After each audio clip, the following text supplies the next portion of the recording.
Assalamualaikum warahmatullahi wabarakatuh. Introduce myself. My name is Silvio Dalstari. I'm from class A Public Administration, and here I will explain about civil service. Civil service, the body of government officials who are employed in civil occupation that are neither political nor judicial. In most countries, the term refers to employees selected and promoted on the basis of a merit and seniority system, which may include examination. In early times, when civil servants were part of the king's household, they were literally the monarch's personal servants. As the power of monarchs and princes declined, and as in some countries, their sovereignty was denied them. Appointment became a matter of personal choice by minister and heads of departments. The influence senior civil servants may wield over policy and the need for them to work in close harmony with ministers include all governments to insist on complete freedom of choice in appointments. Even when, as in Great Britain, freedom is rarely invoked in some countries, notably the United States, senior advisors usually are replaced wherever and a new administration takes office.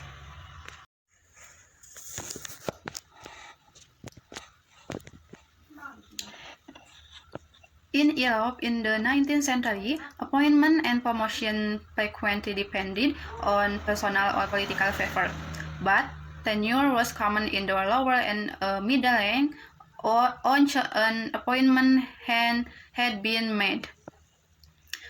Dependence on a superior's favor led civil servants to ally themselves with liberal public opinion, which was critical of the wars and corruption involved in political patronage. Pressure for reform led to official formulation of basic qualification for different posts.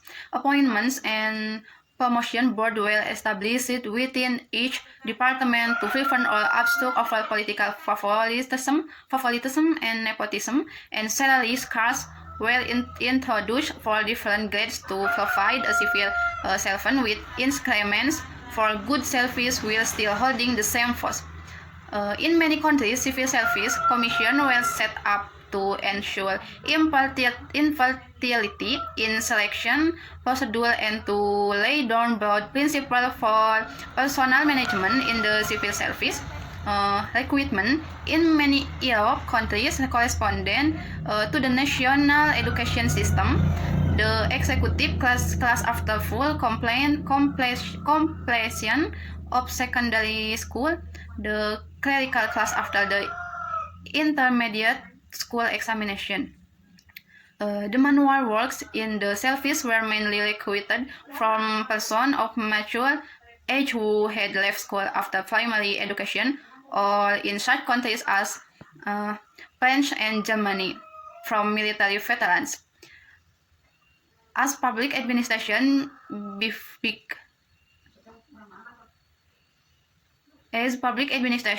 became more complex in the 20th century, specialized categories of civil servants were created to bring into the service doctors, scientists, architects, naval constructors, statisticians, lawyers, and so on.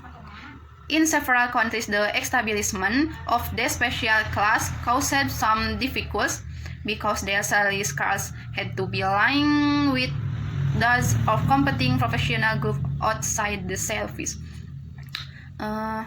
The distinction between foreign service and home service personnel has sometimes caused difficulty because of inadequate liaison between overseas representatives and the mix of foreign policy at home. In the United States, the Roger H. of 1924 unified the overseas service itself, but the civil servants of the State Department in Washington, D.C. continue to be regarded as part of the federal civil service. The forces that fall under the rules of the U.S. merit system are not grouped into a small number of general class but have individual job specification and entry qualification. Although designed to select externals with special knowledge or skill for individual posts. This system has been criticized for failing to make the best use of the talent available to the government. In the 1978, the Senior Executive Service was created to achieve more effective promotion and deployment. All countries-based appointment want some kind of competition. In some countries, great emphasis is placed on formal written examination supplemented by interviews. Such in the situation in France, where entry into the higher civil service is channeled through specialist school, or grants accuracy of whilst the accuracy national administration and the accuracy polytechnic are the most important. In Great Britain, traditionally, one the great advocate of entry by formal examination, the Civil Service Commission relies more on informal tests and a series of interview and observation and tests of measure the candidate's intellectual complete by the quality of his university degree. The conventional written examination is differentiated with also in such European countries as Finland, Switzerland, the Netherlands and Portugal, as well as the German Länder. All states in the Länder, the qualification and reference of all candidates are compared.